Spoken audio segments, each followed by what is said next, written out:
7h22 sur Europe 1, l'heure de la chronique éco cette semaine, vous savez, avec le service économie d'Europe 1, on revient sur les grands sujets de l'année qui s'achèvent.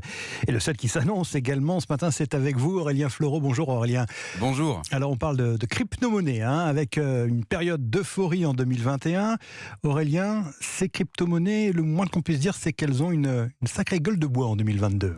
Oui, après l'année de tous les records en 2021, c'est l'année de tous les crashs, me disait un expert des crypto-monnaies qui d'ailleurs anticipait un ralentissement, comme souvent, après une période d'euphorie, mais évidemment pas un tel scénario. Il y a d'abord le Bitcoin qui a perdu environ 60% de sa valeur en quelques mois. D'ailleurs, le marché global des crypto-monnaies, qui était estimé à 3 000 milliards de dollars il y a un an, vaut aujourd'hui moins de 900 milliards. Une année atroce, comme l'a résumé le magazine Forbes. Pourtant, le nombre de personnes qui ouvrent un compte sur une plateforme d'échange a encore fortement augmenté cette année. En France, les acheteurs de crypto-monnaies devraient passer de 8 à 12% fin 2022 selon les estimations de l'ADAN, l'Association pour le développement des actifs numériques. Et alors Aurélien, le crash principal de cette année, c'est bien sûr celui de FTX.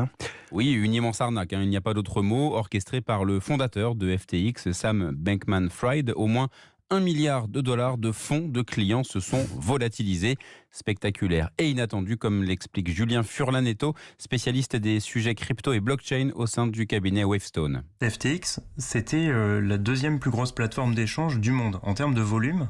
Et c'est comme si, dans la finance traditionnelle, un acteur comme BNP ou Société Générale, en fait, se crachait en quelques jours et passait d'une valorisation de plusieurs milliards à zéro. Et forcément avec des conséquences très négatives pour le secteur des crypto-monnaies puisque cela rejaillit sur les autres plateformes et puis c'est tout sauf rassurant pour des clients qui souhaitent investir. Alors d'accord, mais malgré tout, Aurélien, 2022 aura quand même été une année de structuration sur le marché des crypto-monnaies. Oui, parce que si l'on veut voir le verre à moitié plein, tout cela permet d'assainir, de mieux construire l'écosystème autour des crypto-monnaies. D'ailleurs, une réglementation européenne doit voir le jour en 2023. Et puis, autre preuve que tout cela se structure, le nombre d'acteurs de la crypto-monnaie à s'être enregistré auprès de l'AMF, l'autorité des marchés financiers, a doublé cette année. Merci Aurélien Fleureau du service économie de la rédaction d'Europe 1. On vous retrouve aussi à 13h sur Europe 1 pour La France Bouge avec un dossier spécial chocolat.